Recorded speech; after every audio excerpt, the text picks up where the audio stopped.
Hi viewers, welcome to Tamizha YouTube channel.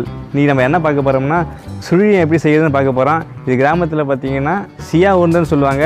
இது வந்து சுசியம்னு சொல்லுவாங்க. இந்த சுழியம் பாத்தீங்கன்னா ரொம்ப ஸ்வீட்டா இருக்கும். நீங்க குழந்தைகளுக்கு கொடுக்கலாம், நல்லா விரும்பி சாப்பிடுவாங்க. சோ இப்போ இந்த சுழியத்தை எப்படி செய்யலாம்னு வாங்க வீடியோக்குள்ள போய் பார்க்கலாம். உங்களுடைய தமிழ் சேனலை சப்ஸ்கிரைப் பண்ணாதவங்க கீழே உள்ள சப்ஸ்கிரைப் பட்டனை சப்ஸ்கிரைப் பண்ணிக்கங்க. கூடவே இருக்கிற பெல் ஐக்கானை ப்ரெஸ் பண்ணிக்கங்க. அப்போ தான் நாங்கள் போகிற லேட்டஸ்ட் வீடியோஸ்க்கெல்லாம் நோட்டிஃபிகேஷனாக வந்துடும். நாங்கள் போகிற வீடியோஸை நீங்கள் தவறாமல் பார்க்கலாம். சுழியம் செய்ய போகிறோம். சுழியம் செய்யறதுக்கு தேவையான பொருட்கள் வந்து கடலைப்பருப்பு 3/4 கிலோ, வெல்லம் 1/2 கிலோ, மைதா மாவு 1/4 கிலோ, 10 ஏலக்காவை பொடி பண்ணி சர்க்கரை போட்டு பொடி பண்ணி வச்சுருக்கோம். ஒரு தேங்காவை நெய்யில் போட்டு வாட்டி எடுத்து வச்சுருக்கோம். இப்போ இந்த கடலைப்பருப்பு என்னென்னா 1 மணி நேரம் தண்ணியில் ஊற வச்சுட்டு அதுக்கப்புறமா வேக வச்சுருக்கோம். அடுப்பில் போட்டு வேக வச்சு வடிகட்டி தண்ணியை வடிகட்டி துணியில் ஈரத்தை உலர்த்திட்டு எடுத்து வச்சுருக்கோம். இப்போ இந்த மைதா மாவில் கொஞ்சமாக உப்பு போட்டு கரைச்சி வச்சுக்கலாம்.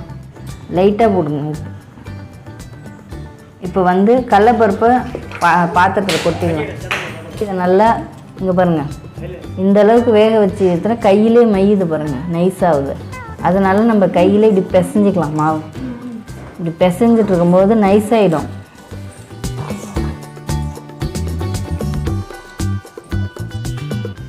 அரை கிலோ வெல்லத்தை இந்த கடலைப்பருப்புலேயே போட்டு பிசைஞ்சிக்க போகிறோம்.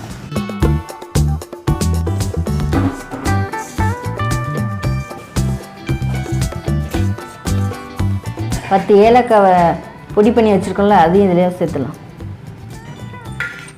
தேங்காய் துருவில் வந்து நெய்யில் போட்டு வானலில் வாட்டி ஈர வசையெல்லாம் இல்லாத அளவுக்கு பொலப்பாக எடுத்து வச்சுருக்கோம். அதனால் இதுலேயும் இதை போட்டு சேர்த்து.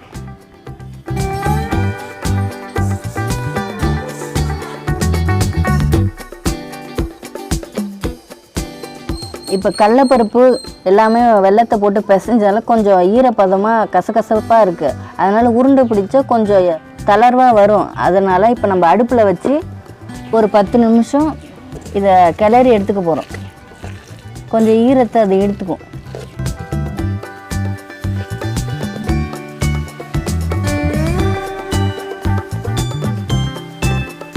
கடலைப்பருப்பை இந்த அளவுக்கு கொஞ்சம் ஈரப்பதம் இழுக்கிற அளவுக்கு கிண்டிக்கோங்க. ஒரு 10 நிமிஷமாவது 1/4 மணி நேரமாவது ஆகும். இப்போ பாருங்கள், கொஞ்சம் டைட் ஆகிடுச்சு, எல்லாமே சுருண்டு வந்துடுது பாருங்கள். இப்போ நம்ம இந்த ஸ்டேஜில் இறக்கிக்கலாம். இதில் இறக்கிட்டால் தான் உருண்டை பிடிக்க நல்லா இருக்கும். இப்போ கடலைப்பருப்பு ஆறிடுச்சு, சின்ன சின்னதாக உருண்டை உருட்டி எடுத்து வச்சுக்கலாம். இந்த சைஸுக்கு உருண்டையெல்லாம் உருட்டி எடுத்து வச்சுக்கலாம் ஒரு பிளேட்டில்.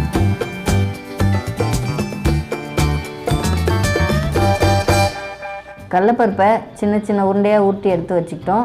அடுத்ததாக இந்த மைதா மாவில் உப்பு போட்டு வச்சுருக்கிறதுல தண்ணி ஊற்றி கரைச்சிக்க போகிறோம்.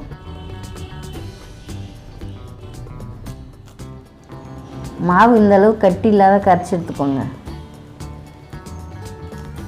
மாவு கரைச்சி வச்சாச்சு. இப்போ வந்து இந்த கடலைப்பருப்பு உருண்டைகளை இந்த மாவில் துவைச்சி எண்ணெயில் போட்டு பொரிச்சு எடுக்க போகிறோம். வாங்க அது எப்படி செய்யலான்னு பார்க்கலாம்.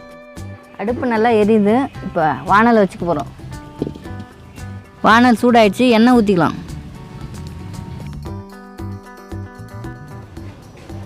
எண்ணெய் சூடாயிடுச்சு. இப்போ இந்த மைதா மாவில் இந்த கடலைப்பருப்பு உருண்டைகளை இப்படி லைட்டாக உருட்டி அப்படியே போட்டுடலாம். பொறுமையாக போட்டு இதே போல் ஒன்று ஒன்றா அதில் போட்டு பரட்டி எண்ணெயில் போட்டுடலாம். இது கொஞ்சம் வழியும், லைட்டாக இப்படி தொடச்சிட்டு இப்போ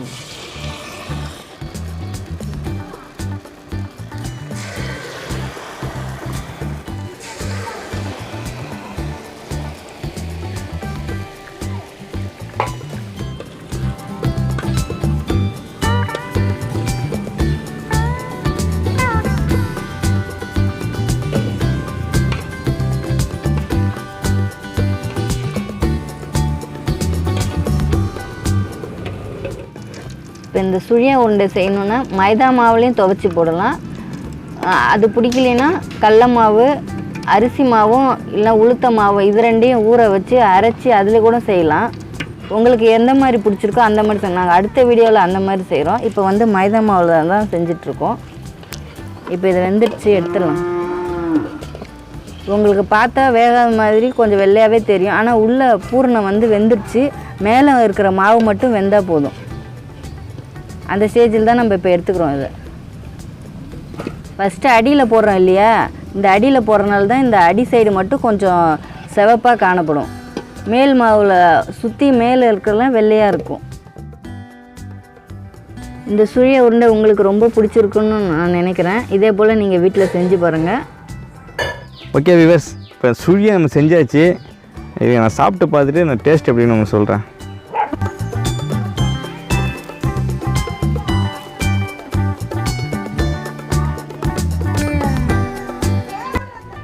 அருமையாக இருக்குது இந்த சுழியம்.